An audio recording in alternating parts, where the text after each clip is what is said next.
Good morning, you gorgeous being you. Good morning. My name is Jeanette. I'm the creator of the Raw Vegan Beauty Book. And today I'm so excited because I'm meeting a brand new friend. I'm meeting somebody new. His name is Eli. And I've spoken to him a bit, but I've never really spoken to him in real life. Okay, just through the DMs. So I'm really excited. What's up, Jillian Boo? What's up, Tessa?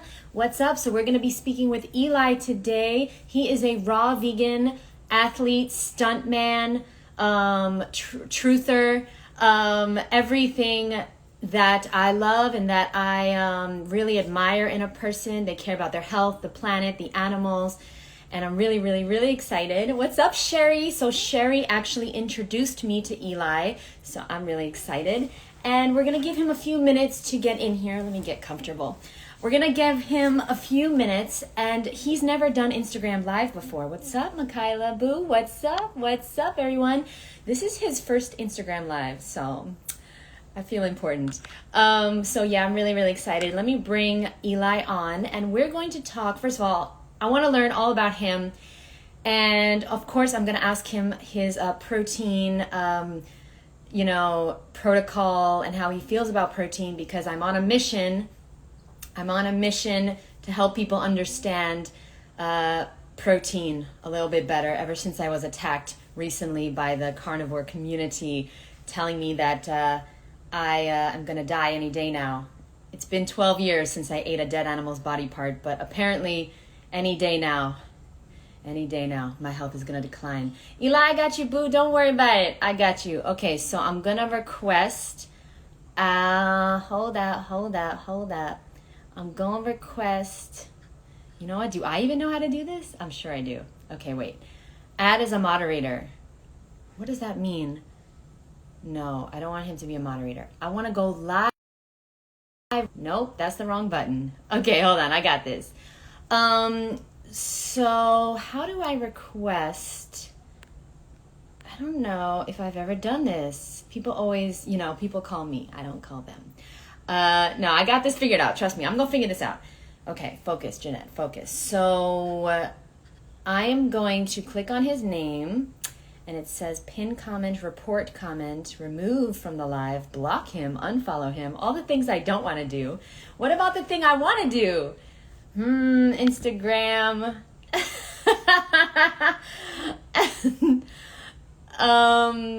What's up, Maya? Boo, what's up, girl? Thank you for being here. Okay, Sherry is on it. Sherry, is there any way that I can request him? Because I don't know how to do it.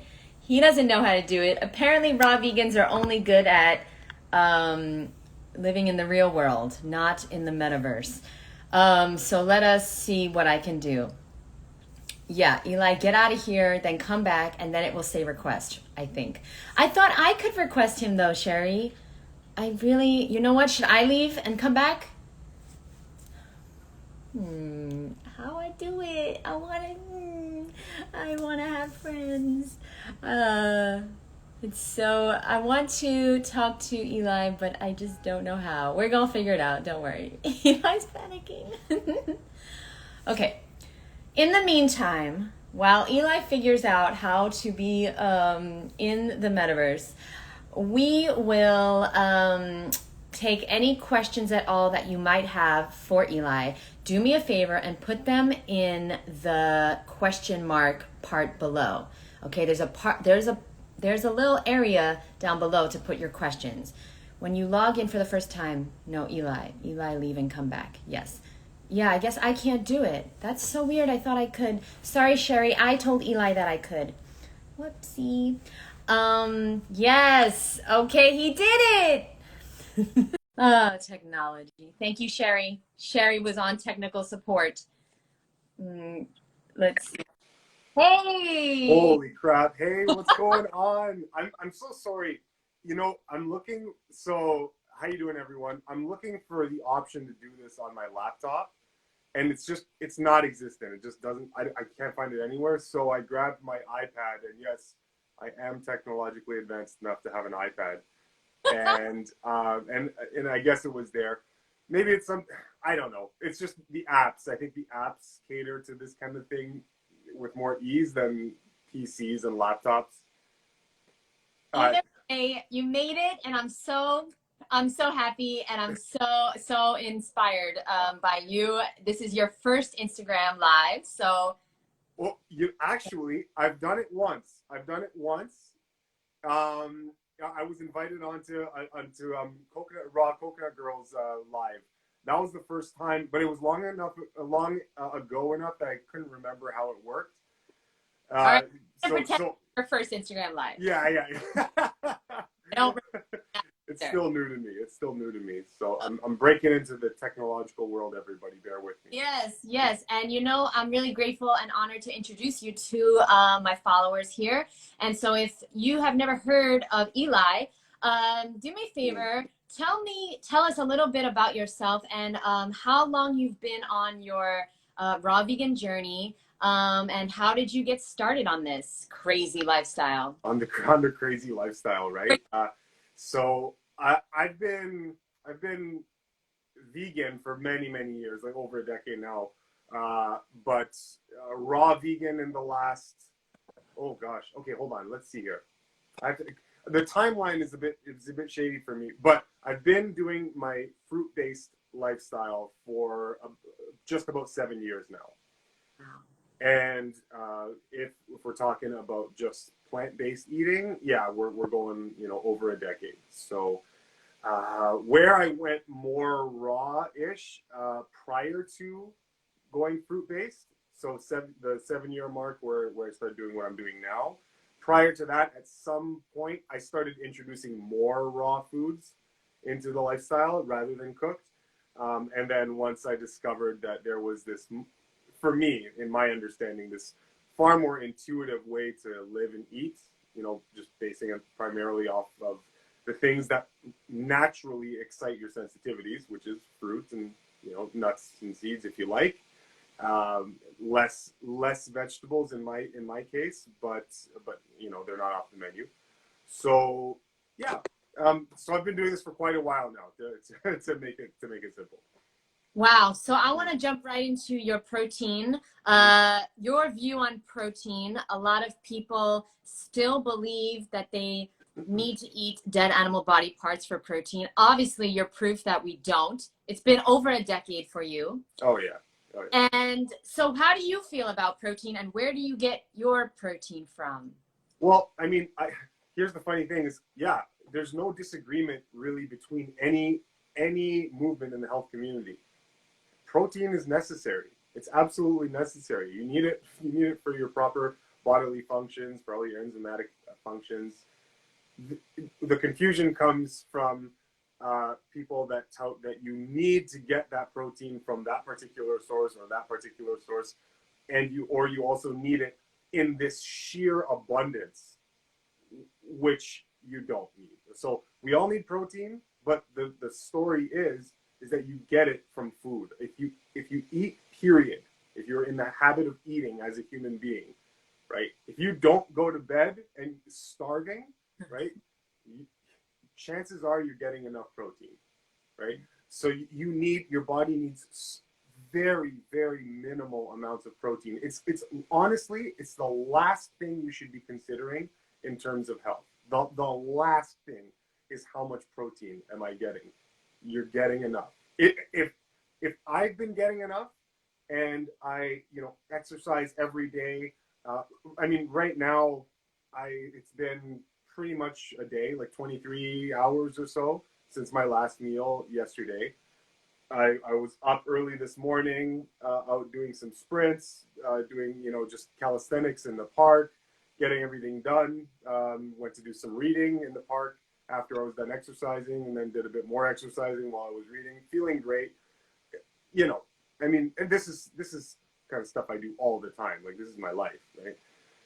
If I was in danger of running into a protein deficiency and I'm living in the very happy and feel good way that I am, I guess I'll take protein deficiency if this is what it feels like, right? So you get protein. You can't avoid getting protein. Complete proteins are in all plant products, all plant foods, whether we're talking about fruits, whether we're talking about vegetables, whether we're talking about nuts and seeds.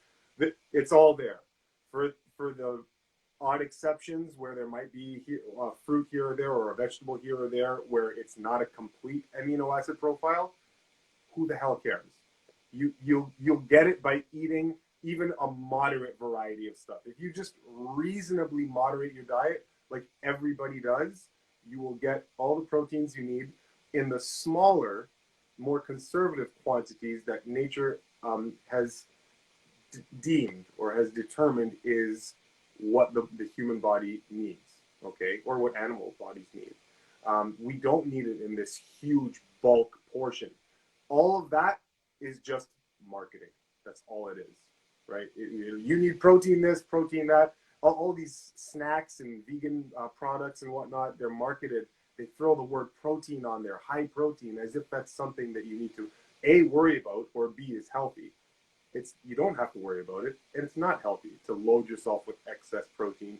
You want carbohydrate-rich foods with the trace amounts or the small amounts of protein because, again, they're difficult to digest, right? Mother Nature seems to have understood this when she put those proteins in smaller quantities in the foods that give us the best health. The simple fruits, the simple vegetables, and even the nuts and seeds. So in nuts and seeds, they're a lot more concentrated. But yeah. So the story with protein is, honestly, I'm not gonna make this any more complicated than it needs to be. Drop the thinking about protein. Ignore it. Focus on food. That is what you're supposed to be paying attention to as an organism. No organism is going around thinking about what macromolecule, what protein this, protein come up. No creature is dumb enough to be considering this. It's only humans who are bamboozled by marketing. So ignore protein, go after food. What is the best food for you? And that's about it, right? If you're a bodybuilder or something, these are some other considerations. Okay, maybe this advice doesn't apply there. So I'm the wrong person to come and ask for that. Okay, just telling you straight up. But in most cases, if you're just a regular human being, just looking to be healthy and well, forget the protein thing. Worry about food, good food. Start with health first, and then let exercise and fitness and whatnot be a supplement to your health. In my opinion, that's the best way to go for optimal longevity, health, wellness, all that kind of stuff. Immunity, if you want to go there too. Wow, I thank you so much. I love that answer, and especially coming from you, guys that want to look like you and have muscles and be fit, it's so hard for me to get to them, because Yeah. I don't, I don't have big muscles and stuff. So now my question to you is, you said you were fasting for the last 23 hours. I'm curious, what does a typical day of eating look like for you to maintain your fitness level? It's to maintain my fitness level. It's something I don't really think about it too much. I just kind of exercise because it's fun and I like to. Of course, it helps me with my career. I'm a stuntman, so it does. It does. I am behooved to continue maintaining myself in that sense. But in terms of like my nutrition, I don't eat to satisfy nutritional recommendations. When I'm eating, I'm just eating what I like to eat that resonates with my sensitivities, and that's pretty much it. I'll just give you the example from yesterday, okay? The most immediate example. So what did I eat yesterday? Around same type of routine in the morning, did a bunch of exercising and whatnot, cleaning the place up. I just got back from Calgary, so I'm just kind of reintegrating and jumping back into my YouTubing and whatnot. So it's nice to be home. I was working out there for a month, over a month. So anyway, yesterday was mangoes. So I had about 4 mangoes. I had 2 pieces of jackfruit, right? And that's about, oh no, that's not it. And then an hour or 2 later, I had 2 apples. And that was it for the day. So I mean, pretty luxurious meal. I mean, I was full, satiated for the whole day. Like it was a lot of food for me. And so yeah, 4 mangoes, 2 pieces of jackfruit, and 2 apples an hour or so later on. So that was what I ate yesterday. That would have been around 1:30 that I finished eating. And now we're here. And I'll probably have the same thing today, minus the jackfruit, maybe just more mangoes and some more apples, because that's just what I have, and that'll be it. Are you doing one meal a day? It works out like that very often, especially when I'm working. So if I'm on set, okay, I'll give you the example of my Calgary trip. So we're working all day on a film set. I found it easier just to not eat anything throughout the whole day, and then just eat when I got back home. So on days like that, it's just much easier for me to have one meal a day. It doesn't always work out like that. If there's a time where I just feel like indulging a bit, if there's a time where I feel like just eating a little bit more, then I have no problems eating twice during the day, maybe with a snack at some point. If I come across some, I don't know, dried, I'm gonna deviate. I'm gonna digress for a second here. Please. While I was in Calgary, I discovered for the first time semi-dehydrated persimmons. Oh God, oh my God, Jeanette. So ridiculous. Ridiculous tasting. They're not dehydrated so that they're like chip-like or hard. They're still extremely soft. Gooey. Yeah. Gooey. Yeah, gooey. Oh my goodness. I couldn't believe what I was eating. The stuff was like just... Anyway, point is, in Calgary, I had those available to me because the store right next door to our hotel that we were put up in had those. So I used a bunch of those while I was away, and it was great. I don't have them here in Toronto, so I won't need them, and it doesn't bother me, you know. So I kind of eat just what's good and available at the time. So yeah, today it'll be probably just a whole bunch of mangoes because I've got a bunch of them, and I have some apples too. This is amazing. I have a question about a lot of people. Sherry. Yeah, Sherry's a good one. She introduced me to you. Sherry's wonderful. Thank you so much, Sherry. Love you very much. Love you, Sherry. My question is, a lot of people, especially guys, they tell me that they can't really consider eating a fruit-based diet because they feel that if they do, or maybe they experiment and they do, and they lose a lot of weight and they can't maintain their muscles. And so what advice do you give to people who say they lose too much weight eating a fruit-based diet? They're right. That is what happens. But it's not because you're getting sicker or deteriorating or whatnot. It's because that is just what happens when you introduce conditions into your system that allow your body to engage in a cleansing modality. All right. The first thing it does is it attacks anything. I use the word attacks. I shouldn't use that word, but it goes. I'm just trying to be emphatic about it. It goes after everything and anything in your body that shouldn't be there, and it starts just shuttling them out for elimination. So when the average person whose bodies are completely encumbered by all sorts of stuff, then that's what happens. And we store waste everywhere in our body, absolutely everywhere. So when they go on a fruit-based lifestyle, they notice that they start losing a little bit of weight. It's what's happening is you're giving nature conflicting signals.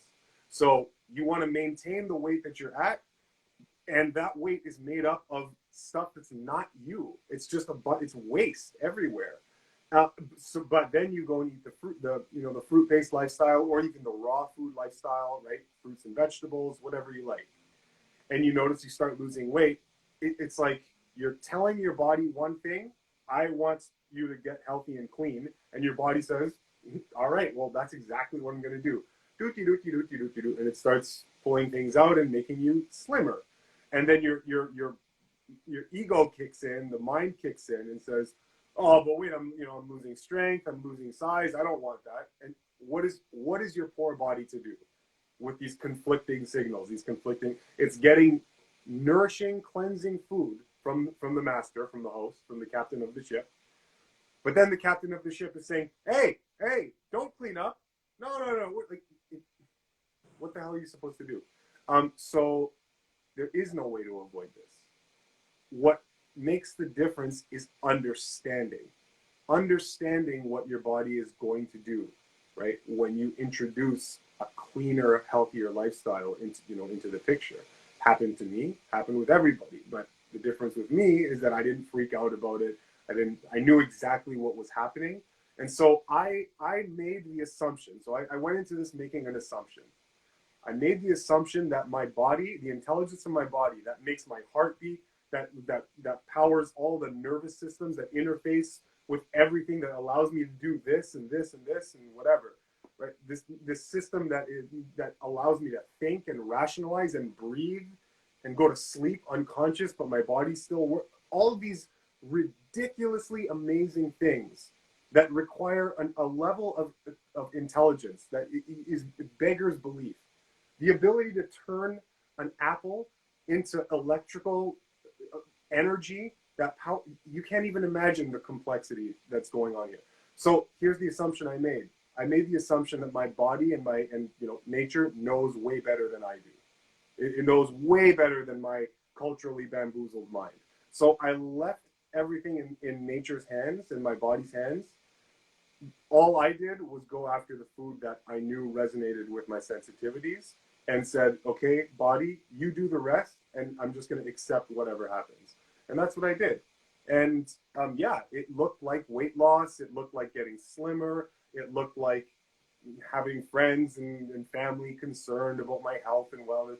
Oh, Eli, what's wrong? Or I ignored, just ignored all the noise and let my body do what it was supposed to do.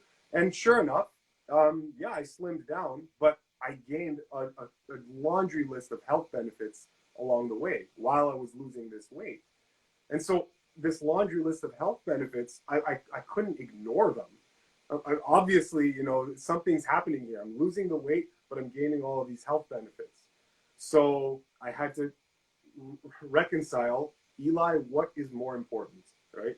Is the egoic attachment to being just a jack monster, which I was.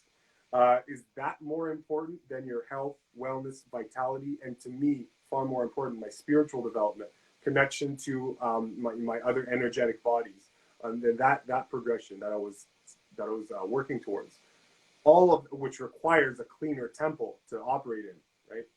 So that was far more important than 220 on the bench press. So.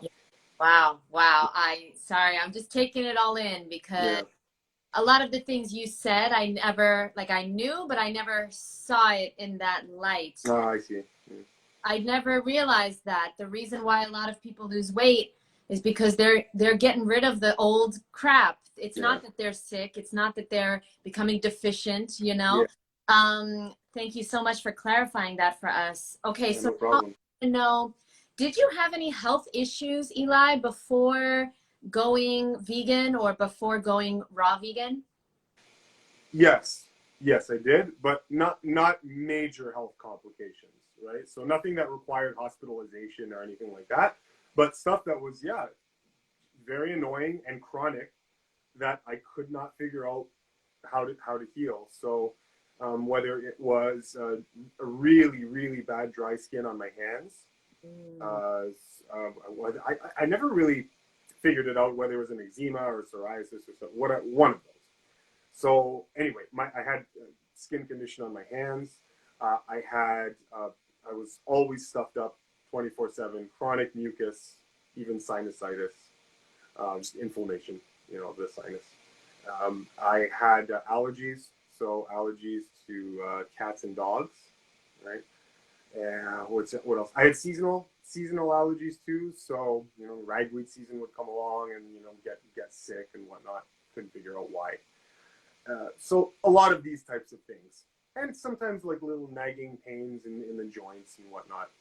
Everyone deals with that, but I think everyone imagines that that's just a consequence of getting older, and it's not. It's just not. So So yeah, so a bunch of these little annoyances, and once I started to investigate better ways of eating and living, not the fruit-based lifestyle that I'm on now, but just plant-based foods and avoidance of certain processed foods, avoiding uh, all sorts of stuff, getting rid of dairy, maybe avoiding gluten, grains a bit more. So I made little changes to my lifestyle along the way, and it started to improve things. But yeah, there was a point where I felt like I was doing everything right, eating the plant-based, fully plant-based diet, but I was still having little complications here or there, and it was just so annoying. I'm like, what am I doing wrong? And what I was doing wrong was just the combinations that I was eating these plant-based foods in.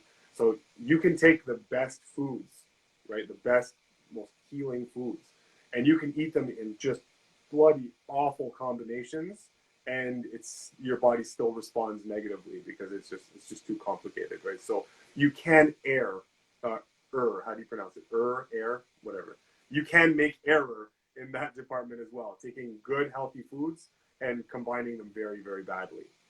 Those dried persimmons that I was freaking out about earlier today, had I eaten those with like a whole bunch of different nuts, and maybe if I cooked like starches and squash and ate them and mixed it, you could do all sorts of damage to your, not damage, but you could cause complications, right? Yeah, I want to just ask you real quick, Eli. Yeah, what's up? Which I'm sure you're familiar with. He recommended that you eat dried fruit with nuts to help it digest.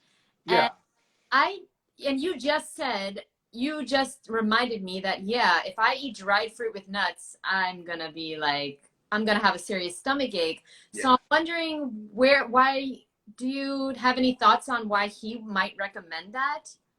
That's a that's a good question. I remember considering that myself, Yeah. and I think what it has to do with is, okay, so if you eat nuts with the more conventional fruits, okay, a watermelon or a cantaloupe or a mango or a peach or a plum, the problem with that is that because nuts are such concentrated sources of fat and protein, the hydration in the fruit, it really interferes with the digestion of these concentrated fats and proteins, because the liquids in the fruit just kind of dilute the stomach acid, and it's very confusing for your gut to have one end of the spectrum, fats and proteins, and then the other end, the carbohydrates, in the same bolus of food, because your stomach can really only digest one or two particular things at one time, or at least it does that ideally.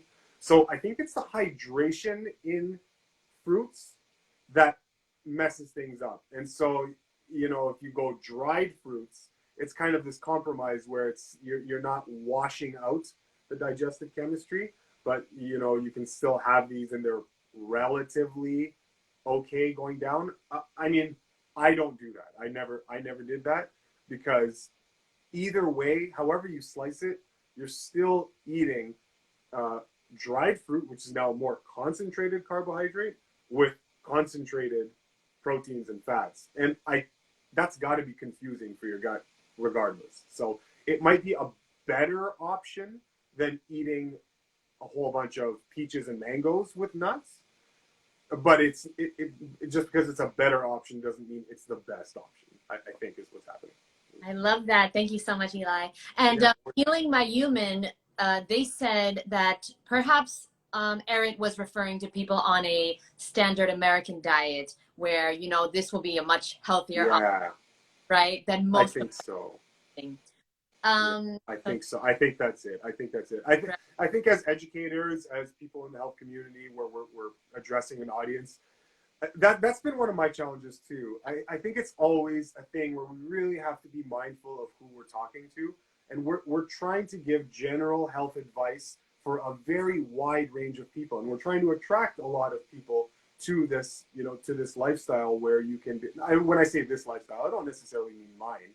I'm just saying in general, the mindfulness in terms of applying diets to health and wellness, right? Just being mindful of what you're eating, So when we're trying to attract people to that lifestyle and the benefits that it can accrue for you, yeah, we have to be mindful that people are on different pages, they're at different stages, and we're gonna have to suggest things that maybe aren't exactly what you would choose to do in your life, but are otherwise very, very good options for the general public.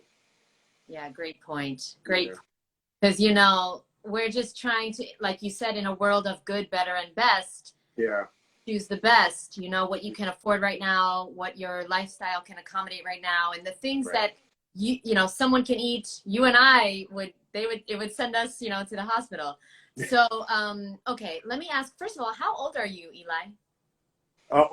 So I remember when my mom used to take me out of the cave, we would see families of raptors just passing by. I don't remember exactly when this was. This might have been late Cretaceous or mid Cretaceous, but it was a long time ago. So I lost track along the way. No, okay. I'm kidding. I'm 38. I'm 38. Wow, really? Yeah.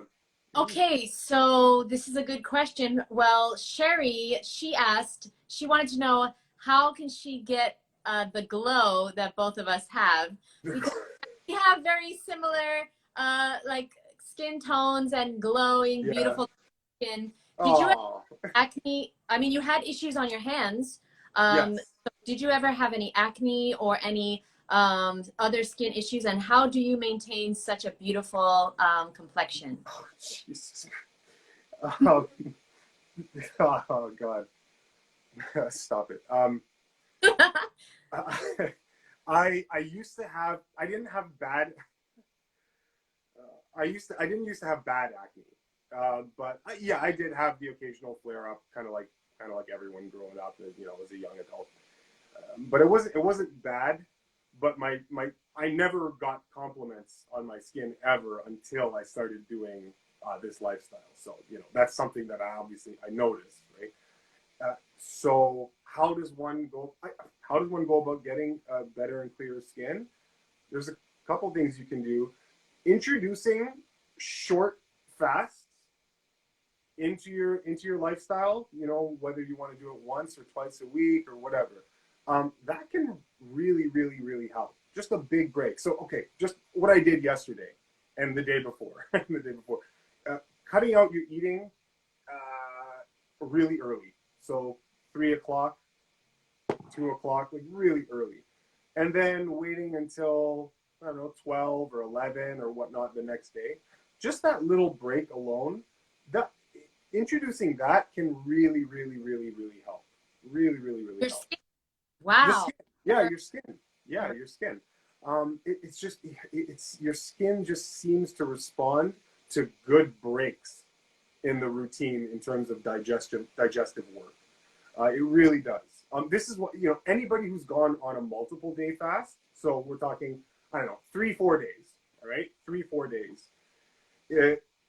Usually what they notice first is the skin just kind of changes, like magically, right? The skin just kind of responds right away. So I'm not prescribing that everyone do a 3-day fast. Like, you can if you want, and it's very healthy, but you don't need to go that length.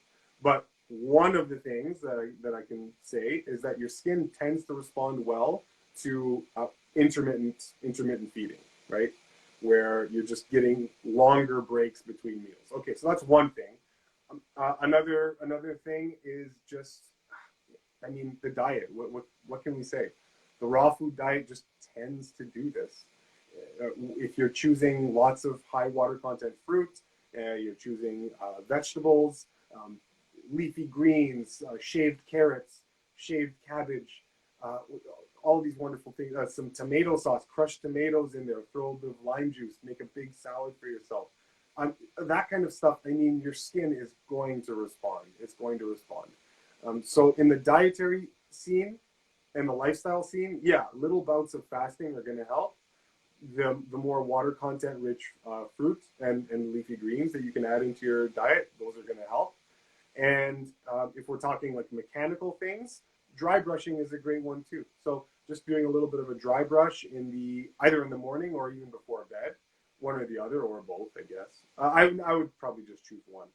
So maybe before bed, you give yourself a little dry brush. You can go to any health store, grab dry brush gloves, or even just an actual brush. Just give yourself a little bit of a dry brush and then rinse off, and that's great for your skin too. So yeah, a couple little things there. Love it, love it. And of course, you look much younger than 38. So, did you see a drastic change in your appearance when you started eating a healthy vegan lifestyle? Yes, yes, for sure.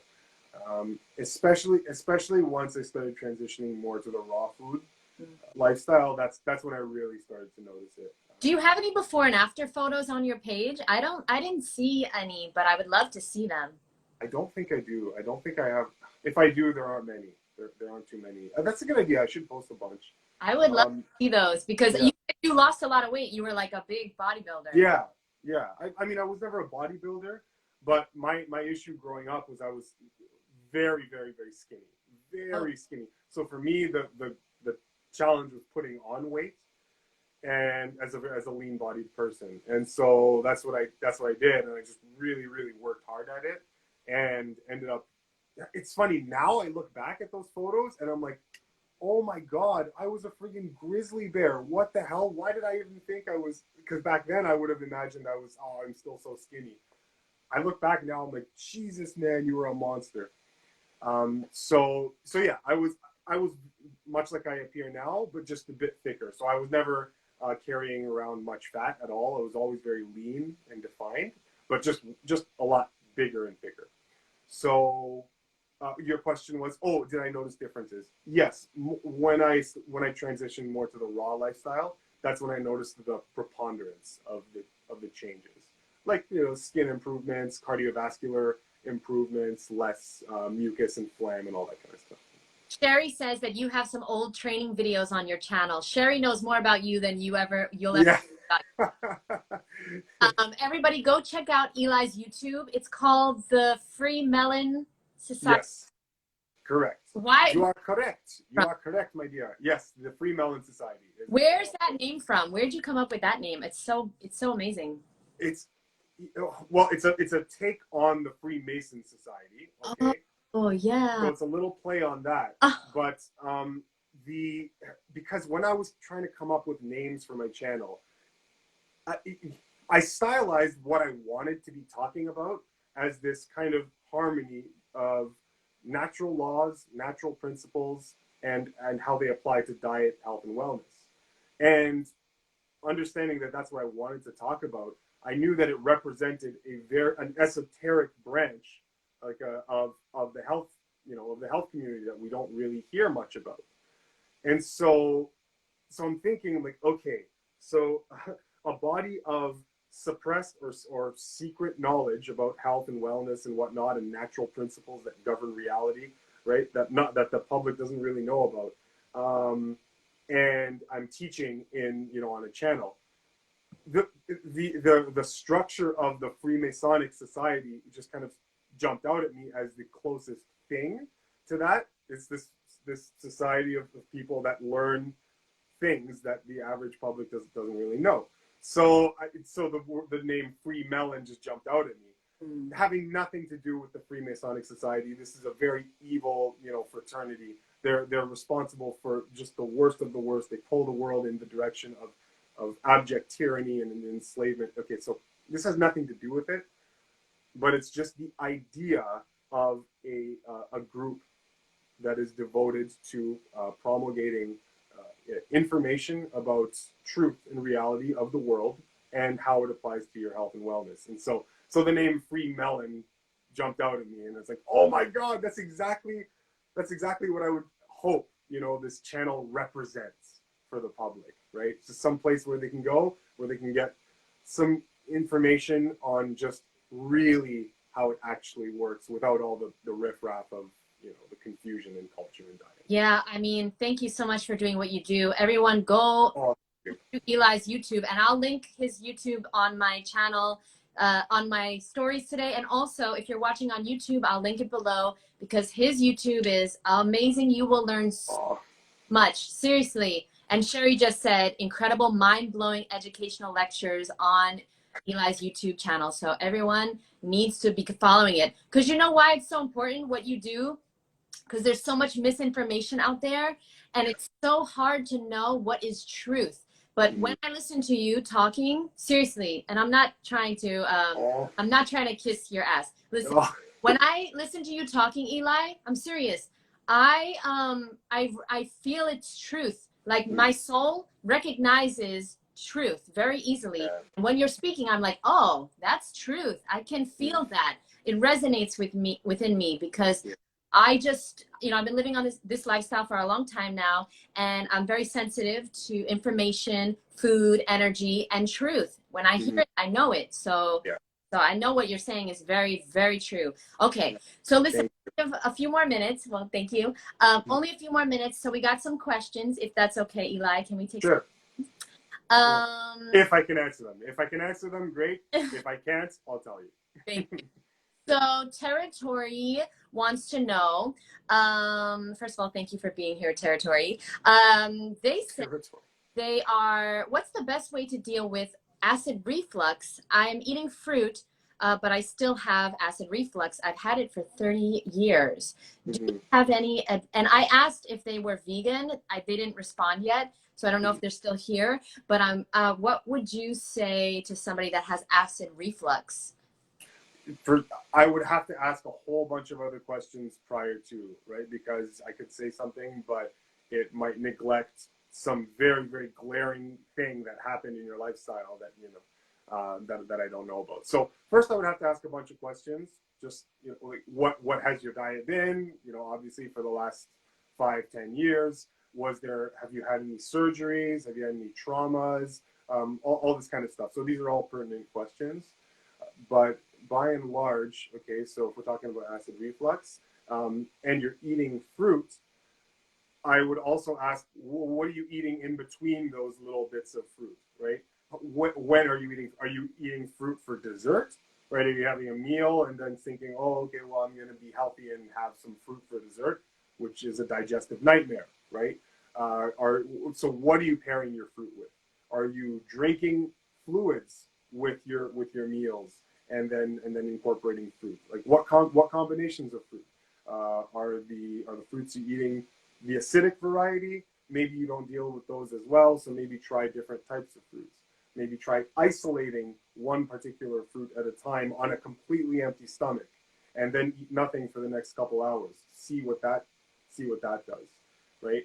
So there's a lot of different ways you can approach this, but generally speaking, though, if you're avoiding the acid-producing foods, then you'll probably have less and less acid reflux, right? So if you're introducing just the high water content fruits in the absence of things that clash with those, enzymatically speaking, when I say that, I'm saying just not eating fruits with other things that make that compromise the digestive process, okay? Because fruit doesn't pair really well with anything besides other fruit and maybe some leafy greens. So save for that, fruit is always best eaten by itself. So there could be a whole host of things that fruit is being eaten with or in close conjunction with that is in disagreement, and that could be exacerbating something that's underlying. But whatever that underlying condition is, this one's tough because, as with many conditions, because you have to ask a whole bunch of questions prior to really know what the issue is. I agree. It's not like someone will say like, I'm having acid reflux, and then I'll plug away with questions, and then realize 2 hours later, like, oh, you didn't tell me you didn't have a stomach. All right, well, a mechanical stuff. Like, yeah, that could have been really helpful. This happens all the time in consultations, right? Well, they said they had a hiatal hernia. Okay. Perhaps the surgery, I'm not sure if that's what they meant, hiatal hernia surgery. But Okay. my question, and I totally agree, you'd have to ask a lot more questions, right? Yeah. So if somebody would like to get more help from you, do you do coaching, or how can people get more support and help from you? Yes, I do. It's just that I'm a bad YouTuber. I'm not always there. Like, I work in film, and sometimes when film kind of dominates the lifestyle, it can be tough. Like, I mean, just this period right now, I'm just coming off of a busy period, and so like I've got a lot of consultation requests to catch up on, and so yes, I do. It's just something I offer on the side, but it's not structured in any kind of, you know, legit business way. I literally just say, hey, shoot me an email if you want to talk, right? That it's kind of that approach, and that's what I do. So yeah, so I do offer that to people, but it's not structured in any kind of you know, business way. Like, I don't have a website or anything like that. It's just email me if you want to chat. Amazing. Thank you so much. So now Dino wants to know about the watermelon seeds. Should we be eating watermelon seeds? Oh no, actually, Cycle Michael, great name. Should I spit out watermelon seeds? And then Dino said, or should we blend them? Are Yes. good in any way to be eating? Like, are there benefits? Don't blend them. Spit them out. Okay. Straight up. Yeah. No, you don't want to be eating the seeds. For this, and this is kind of one of those very intuitive, kind of very common sense approaches, right? When it comes time to eating seeds that you're supposed to eat, nature makes it very, very obvious. A strawberry, for example, you are not intended to pick away with incredible dexterity every single little strawberry seed and spit it out. It's so small you wouldn't even be able to spit it out. It would just go nowhere. And you're not supposed to worry about strawberry seeds. The intent, they're so small and gelatinous that you eat them, and the idea is that they go through your digestive tract pretty much undisturbed without being crushed. Some of them might get crushed in your teeth, and those ones are dead. But the ones that do make it through, they go through your system, and then you crap them out somewhere in the field, right? That's the intention. If we're talking about a mango, nobody is confused about whether they should be eating the mango seed, right? It's very, very, very obvious. And then there's things in between, like watermelon seeds and papaya seeds. It's like, should I eat them? Should I blend them up? But the answer is no. If you're detecting them and they're kind of unpleasant in your mouth, the intention is that you kind of just discard them or you spit them out, and then so the seeds represent, or not represent, but they've got protective mechanisms in them that prevent them from germinating or being digested. So they just want to get into the soil in that form. So yeah, don't go blending them up and making smoothies. Don't do these weird intellectual things that diet culture tells you to do. Just ignore that noise. Spit out seeds where the seeds are obviously meant to be discarded. And papaya seed, sorry, I'm kind of going on, but papaya seeds is similar. People will ask, should I blend up papaya seeds? They're loaded with nutrition and whatnot. And it's like, yeah, well, the chair you're sitting on is loaded with nutrition too, but you don't eat that because you're not a chair-eating organism, right? Right. So when you bite into a papaya seed, just the papaya seed, like a spoonful of papaya seeds, I'm sorry, it's disgusting. It's awful. Like, it's a very peppery, potent type of taste. I'm sure you could get accustomed to it, but it's designed to not be appetizing. The idea is that if you do bite into them, they're unappetizing enough that you're not incentivized, and you kind of discard them and eat the stuff that tastes like $1 million, right? The flesh. So yeah, same story with papaya seeds and whatnot. Just discard them, put them in your compost, put them in, wherever, and then just eat the flesh. Yeah, great advice. I think we have a lot to unlearn. So, like, we're always trying to research, especially people that are into health, like you and I, and a lot of people watching. We're always trying to learn and research. And it's like, sometimes we need to just be listening to our intuition more than we need to learn. We need to remember what we know more than we need to learn sometimes. And so, yeah, I completely agree with the seeds talk. And somebody asked, do we need to eat healthy fat for our hair and our skin? And with that question, Eli, I want to ask you, do you ever crave fats or salty food? And if you do, what do you eat? That's a really good question, actually. So let's start with the healthy fats, and it's the same story with proteins. Yes, we do need healthy fats. We do need fats. I'm just gonna say healthy, unhealthy. I'm just gonna say we do need fats, and the story is the same. You get all of your fats by eating. Period. Right? All the full complement of fats are in the food themselves. So you don't need to intellectually seek after high fat foods in order to get your fats. You are getting them. So you don't need to worry about that. In most cases, I'm sure that there are exceptions that I'm just not thinking of right now. Maybe there's that one person with the particular digestive problem where they have a harder time digesting fats, whatever it is. There's exceptions to every guideline, right? So I don't want to paint it with a brush in one stroke, but yes, for the most part, you get all the fats you need just by eating. Okay, and it's like protein. It's in the smaller, scant amounts. If we're talking like leafy greens or starchless vegetables like carrots and parsnips and turnips and all that kind of stuff. Radishes, all this stuff. All the fats are there. They're in the fruits. They're in the bananas. They're in the blueberries. They're in everything. Okay, so it's not something that you need to intellectually see. When you do come across those high fat foods, yeah, great. You can have those too.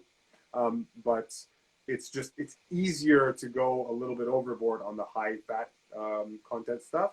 So you just need to be a bit more mindful of that danger.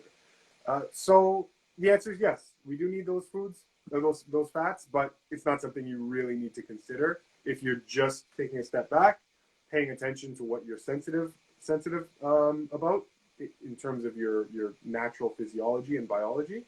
And just eat those that resonate with you, and you'll get everything you need. If you're really concerned, right, and it causes you a bit of stress, this is the interesting part. If the intellectual side of the diet thing, it causes you stress or worry, in that case, I would say yes, go and eat that avocado a day or 2 or 3 if it causes you to relax and just be happy with your diet, right? I'd prefer you to eat in an unstressed way than in a stressed way, even if that's a better diet plan, right? So it shouldn't cause you stress, but if it does and you're worried or whatnot, or you have this hang up of like, oh my God, my hair is a bit more brittle because I'm not eating the fats and I'm so worried, I'm like, okay, do the flaxseed, do whatever it is, make yourself feel at home and comfortable. Okay. Once you're on a better footing, then maybe you can ease off if you want or not. But either way, if we're talking about healthy fats from whole foods, it's a lot harder to go wrong. I would say avoid the oils and whatnot. That's not a great thing. But if we're talking adding flaxseed to a meal, adding an avocado to a meal or two or whatever, then that stuff's fair game.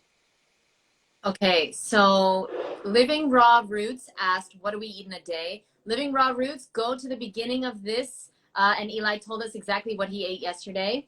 And then I'll ask the last question since I'm hosting and I can do what I want. If anybody has any more questions, but I have a question for you. How did you break free from the fear-based thinking that is holding so much of us back? Because what you just said is, I think, like the key to becoming our greatest version, which is releasing the fear and just overcoming this false evidence appearing real that we are so scared of like different things happening, living in the future, living in the past, and just constantly being afraid, if I don't eat this, my hair is going to fall out, etc. And so how did you break free from the fear paradigm? Gotcha. Yeah. And this is where understanding principles of reality, it becomes so important. Okay. You understand a principle and you really truly get it. What it does is it engenders an unshakable confidence that is repeatable every time, and it doesn't matter what other people say about that. It's just it just rings true with you. So, like I was saying at the beginning of this, And like what you were saying when you were telling me that there are certain things, certain subjects that I can talk about, and they resonate with you in a way that is different from other things, because it's very all conscious beings have the ability to recognize a truth, okay? And when they're hit by one, it's very distinct, it's very noticeable. There's a signature that a truth has, a deep truth that that really affects your consciousness in a way that a lie or a mistruth or something doesn't. Okay, so let me answer your question. How did I get over the fear and the cultural programming and all that kind of stuff? So I had to make that assumption, and it's not really an assumption, but I had to first understand that my body knows far, far, far better than any doctor or scientist out there. There's a level of intelligence, a deep-seated inherent intelligence of nature that your body and all bodies are programmed with, that is going to be so far in advance of your conscious mind, you can't even begin to describe it. Okay, so I understood and recognized that, right? And then all it took was for me to put faith that thing, that intelligence was guiding my senses and guiding my relationship to food in a way that is far more accurate than superstitious beliefs and conventional health theory and whatnot. So, I put a video up just a little while ago on eating a green onion, right? Green onion. We add it to stir fries. We add it to veggie mixes. We do all sorts of things. It's a wonderful and versatile vegetable. When I'm preparing food for other people, I'll use green onion. It's great. It adds like this wonderful flavor. But I did a video on it, and just to demonstrate this, right? And so you can do this. You don't need my videos for this. Who cares? Just go do this on your own. Buy a bunch of green onions and just eat them. Just eat them like any herbivore would, like any organism would, in its simplicity and it's just in its naked form. Just eat green onions. You'll spit them out. They're disgusting. They're way too potent and powerful. Like they leave this awful residue in your mouth. It's terrible. They're only good if you eat them in combinations with other things that completely dilute the taste of the onion, and then you can appreciate it. But if you just eat it by itself, it's disgusting. So my point is that my body is trying to tell me something about the relationship that I have between myself and that food in making the taste absolutely revolting. Okay? So it just took me to be, and I think I use this term very often, be very honest about to myself. Just being very honest about what my body is telling me. Yes, I've read all the articles about all the benefits and but then I actually do the thing in the absence of all the other things that get in the way of the direct information that particular green onion sends to my body. I eat it. Every fiber of my being says, spit that garbage out right now, Eli. What the hell are you doing, right? That information sits with me far more powerfully than all the intellectual book smarts that tell me, oh, well, there's this thing in the green onion. I don't care if there's that thing in the green onion. It's awful, right? So that's just a long-winded way of saying the way I was able to get away from all of that and the fear associated with not getting enough protein and all this noise was I just started to be very brutally honest with myself about my relationship to food. I'm intellectually convinced that I need salt in my diet. Okay, I've done this. Take a spoonful of salt, put it in my mouth, see what the effect is.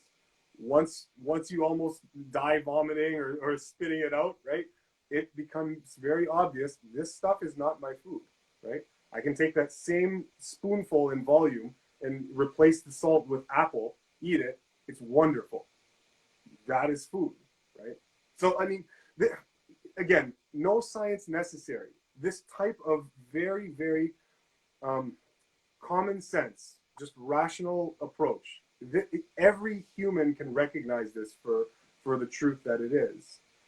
And I think that's so helpful for us, because a lot of the microscopic scientific approaches, right? We need to put our blind faith in experts with no way to prove these things to ourselves. But you don't need to do that for the majority of things when we're talking about diet, because we are equipped with natural radar that steer us in the direction of our sensitivities to what is supposed to be coming into our bodies and what isn't. And so you do not need to assign or to relegate your decision making to this ambiguous body of professionals and experts. You can take that power back and recognize these truths for yourself in their simplicity. But it does take being honest with yourself. Okay, so isolating foods and testing them, see what they do, and anyway, so somewhere along those lines, that's what I did, and it helped to gave me confidence in what I was doing. And of course, I'm an avid reader. I study I study all the time. I'm constantly reading and supplementing and whatnot. So you're always getting this experiential base of knowledge, and also intellectually and reading the experience of other people. So you do that with enough time, and you start to really get comfortable with the lifestyle. Wow, thank you so much. Our hour is up, but I do have more questions. Do you have minutes? I have all the time in the world. Thank you. Yes. Yeah. I feel like this is synchronicity, because I went to the question section, and Porrific asked the same question that I wanted to ask you. So I feel like I have to. Yeah, of course. Yeah, I've got time. Horrific Health, thank you for being here. They said, would love to hear Eli's take when it comes to gut microbiome health. And that was the exact thing that I was thinking, because there's two camps right now in the raw food world. The camp that believe you need to eat an abundance, a variety. Every meal needs to, no mono meals. Every meal needs to be a variety of food that will help feed all the billions of microorganisms in your gut to help them procreate and keep, things running smoothly and digestion. And then there's the other camp, which I'm assuming you're in and I'm in, which has a lot of mono meals. And I believe in, the intuition of my body, which you were just speaking of, they're like, I don't believe garlic is something we should be eating, especially every meal, every day, et cetera, et cetera. So now what is you just said it so beautifully, but how do you navigate that information as far as the microbiome goes? Gotcha. Okay, so that's such a good question. Yeah, that's such a good question. This is one of those things where we can experiment with ourselves and determine the truth for ourselves. Okay. If we want to be convinced that we need to intellectually eat 40 different vegetables in the day, by the end of the day, every single day, otherwise I am not feeding my microbiome, right? We can do that, all right? And do that. So what I want you to do is live by that, and then around 5 o'clock, 6 o'clock in the evening, make your last meal of the day one of those heavy, vegetable and fruit-rich compositions, which is every combination imaginable. Just trying to get in that number. We've got to hit 30 or 40 whatever vegetables, okay? See how you feel the next morning, right? Some other day, do the same thing. Make the meal the complete opposite. Just ultra simple, right?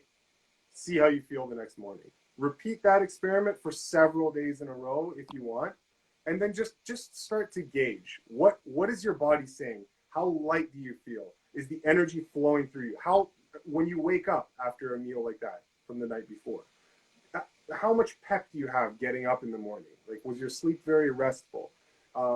Because what will tend to happen is the more complicated the meal going to bed, it means that your digestive system is having to work harder all the time where you're trying to sleep. which equates to less energy recuperated, which equates to less energy when you get up in the morning, right? Okay, so this is something that we can test on our own.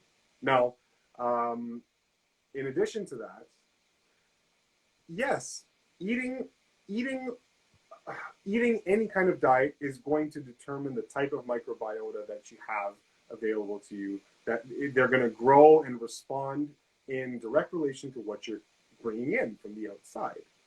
What I think the mistake is reversing the relationship, though, is that we are trying to feed our microbiota, right, so that they produce an effect.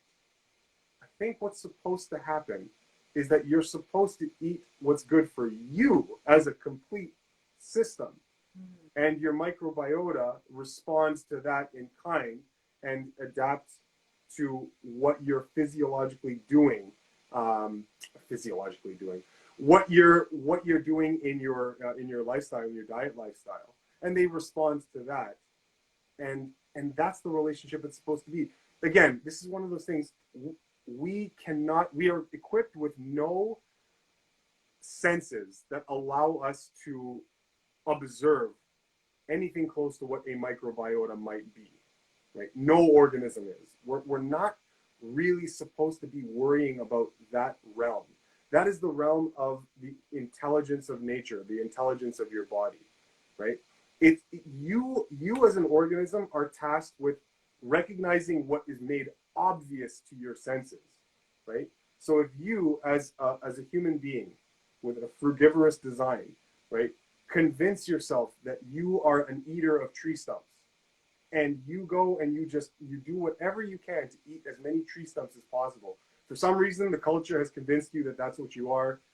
They've thrown you a bunch of convincing arguments that, oh, you have tree digesting enzymes in your, or whatever, I don't know. Okay, your microbiota is going to respond and whatnot, but again, this is ignoring the obvious sensitivities in you, right?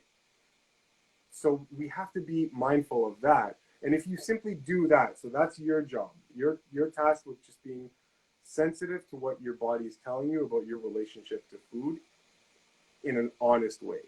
And if you can take care of that, then your microbiota responds in kind, and that's the relationship it should have.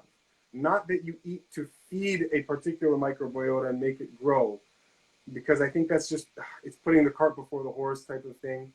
You know, we're not really supposed to know how that works. It's great that we do. I'm not saying don't study, because the science is fantastic, and we're doing so many things where we can actually help alleviate conditions and heal conditions just by changing the microbiota. It's really amazing. It's this emerging field where we're making strides in understanding how that works. But I think, just realistically speaking, we have to understand that no organism is really supposed to know how that works. Nature has programmed you to do the best for your microbiota by giving you all of these safeguards that prevent you from putting into your system what shouldn't be there in the first place, right? And, you know, a crocodile is going to find buffalo jugular fantastic in taste. It's not as great for me when I don't have any of those biological and physiological endowments, right? So for that alligator, its microbiota is getting exactly what it needs, and the alligator's not thinking about, I must go and feed my microbiota, right? It's just doing what's naturally supposed to do. And if you do the same thing, your microbiota is going to respond in the best way. And so, yeah, but it's a good question, though. It's a good question. So should we be incorporating many different varieties of food in the day? I don't think that we would really, in any natural setting, have that type of incredible variety of stuff every single day. I think what makes more sense is you would have a limited amount of things, and then maybe move on to the next some other day, and then move on to the next some other day. I think that represents a much more realistic picture of what you should be doing, or what the intention is to be doing as a human being. It's but like that abundance of stuff, I think where that's coming from is just because we're in a culture of sheer and utter abundance, where we have this incredible luxury of considering loading ourselves with like 40 different types of vegetables and fruits and grains in a single day.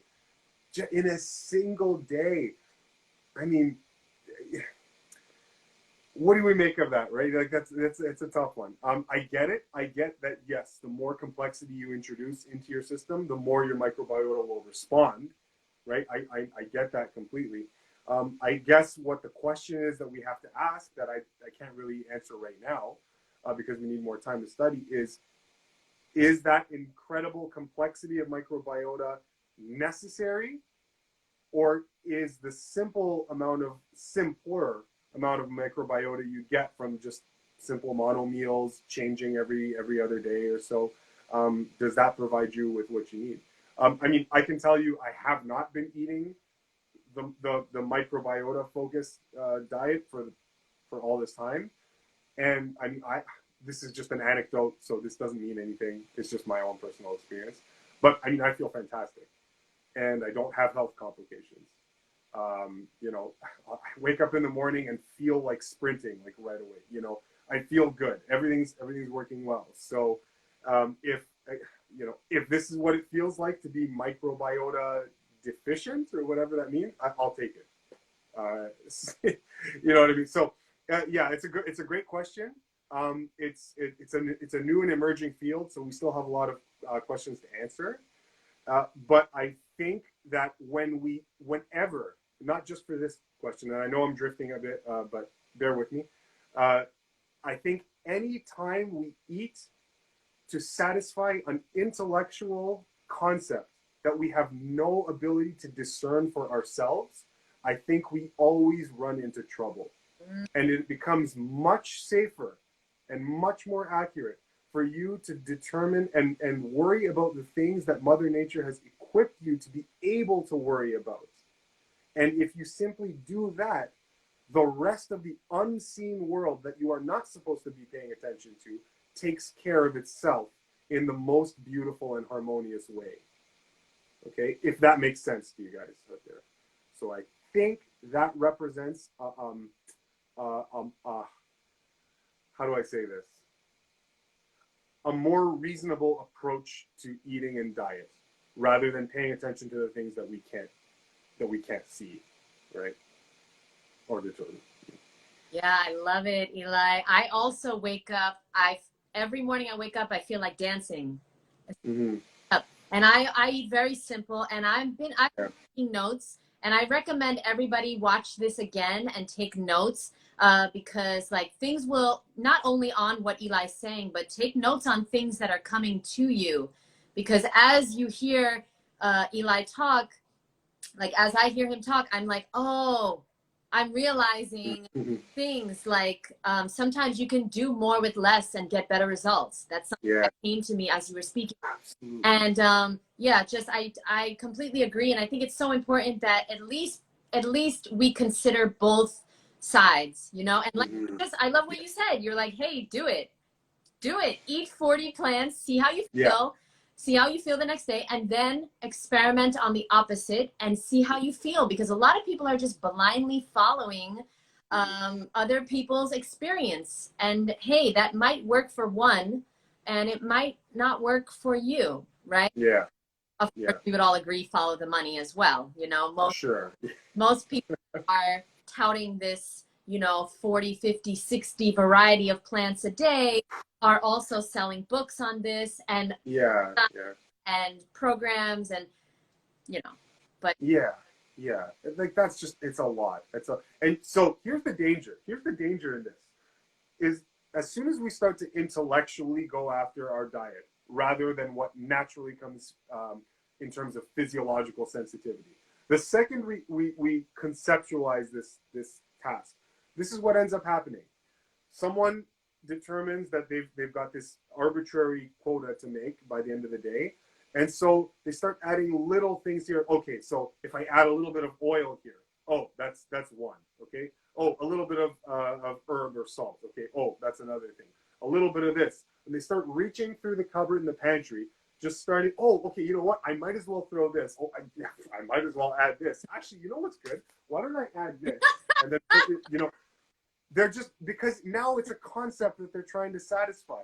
So they're going to start picking away at little things here and there to add to the number of things they're supposed to eat. And by the time they finish, they've got a meal that has like 20, 30 different types of vegetables in it. And your body doesn't care if you're trying to satisfy this some arbitrary concept. The bottom line is your poor stomach is going to look up and say, holy crap. There's a lot of stuff coming in at the same time. I don't know how to deal with this all in one digestive swoop, right? Your body's got to release a digestive chemistry to break down whatever's coming down the pipe. And if it's so complicated by thousands of different things, inevitably, what will happen is something isn't going to get digested properly because your body will have had to ignore what's less important and focus on what's more important, digestively speaking. So something is getting neglected with this ultra concentrated meal, or ultra complex meal. Something is getting neglected. And then what that looks like is maybe a little bit of bloating, a little bit of indigestion, a little bit of that acid reflux that we were talking about earlier. But, you know, you throw down 5 peaches, your body's like, oh my God, this is so simple. Release the peach digesting chemistry. It digests perfectly. And you feel like $1,000,000, right? So, and it doesn't have to be peaches. It can be anything. It can be a simple salad, right? Lettuce, tomato, throw a couple walnuts if you want, right? That's a very, very simple meal, and it can be very, very satisfying. You know, throw a couple shaved carrots in there if you want. Like just simple combinations that work, and that is going to really, really, really do you well. And I think that when we start to intellectualize, we set ourselves up to be making errors. Where if we just default to what we know, being honest with our sensitivities, what we know to be the case that we're supposed to be eating, it's harder to go wrong. Harder to go wrong. I love it. I think that, I think we should write a book on mono meals and make Yes. popular, just like all these microbiome people. Yes, yes, absolutely. Absolutely. Love it, Eli. Okay, so everyone, thank you so much for being here. Please click the link below if you're on YouTube, or go to Eli's Instagram. Follow him right now, because as you can see, you can learn a lot. You can feel inspired, and you can become your greatest version by just hearing this information. And he's just reminding you of what you already know. You know this stuff. We're just here reminding you of how powerful you are and how simple it is to feel good. Okay, we just have to get the noise out, like Eli said. Yeah. And so, Eli, is there, let me ask you the last, oh God. I'm not gonna ask you any more questions because it's like, I have another question. It's fine. It's fine. I'm good. If you could just tell so this is the last thing that Eli's gonna say, and then everybody else go to his YouTube and binge watch his YouTubes. If you could tell everyone in the entire world just one thing, I know, no pressure. What would you love to share with everyone? So this is something that will be translated into every language, to everyone in the world, all ages. What would you what's a message you love to share with everyone? Oh my gosh. I love that question. Yeah, that's a tough one, huh? Sorry. If you in any way, the more simplicity you can introduce into your life, I'm going to say 2 things, okay? The more simplicity that you introduce into your life, regardless of whether it's diet, whether it's your job, whether it's your relationships, the more simplicity that you can introduce in your life, generally speaking, the product is something that is good for you, okay? Removing complexity is always going to lead you to a better result. Is always going to lead you to a better product, okay? And the other thing that I'll say is, okay, let's see. Oh man, yeah, that's a good question. What's the one thing that you can tell everybody? Um, hmm, you know, gaining. Just let's see. You know what? Maybe I'll leave it at that. All right. I'm just gonna leave it at the simplicity. Right. Um, operate under simplicity. Right. Using the law of love. The law of love is always going to be your a very very accurate guideline for doing anything in life. So you operate with the law of love in hand and this principle of simplicity, and you're always going to be going in the right direction. Whether it's diet, food, sleep, eating, exercise, simplicity, simplicity, simplicity. Right? Just simplify your life. And even if you do nothing on the diet side and you do everything else with just this concept of simplicity, you're going to end up making improvements that are going to do you well in the future. So I will leave it at that. I can't say it better than that. Thank you so much, Eli, for being here. I loved speaking with you. I learned so much. I remembered so much. And I just had a lot of aha moments while you were talking. So thank you again for doing this with me. Let's please do this again because you're amazing. And hopefully, maybe I will see you at the Woodstock Fruit Festival. Yes. Yes. That was amazing. So guys, check out Woodstock Fruit Festival. Eli might be there this year. We gonna see. Thank you so much, everyone, for being here. Sherry, thank you for introducing me to Eli. And yeah, I will talk to you guys soon. Thank you very much. Have a beautiful rest of your day, Eli, and we'll talk soon. Thanks so much, guys. Really appreciate it. Thank you, Jeanette. You're wonderful. Thank you so much. Bye. Okay. Take care, guys.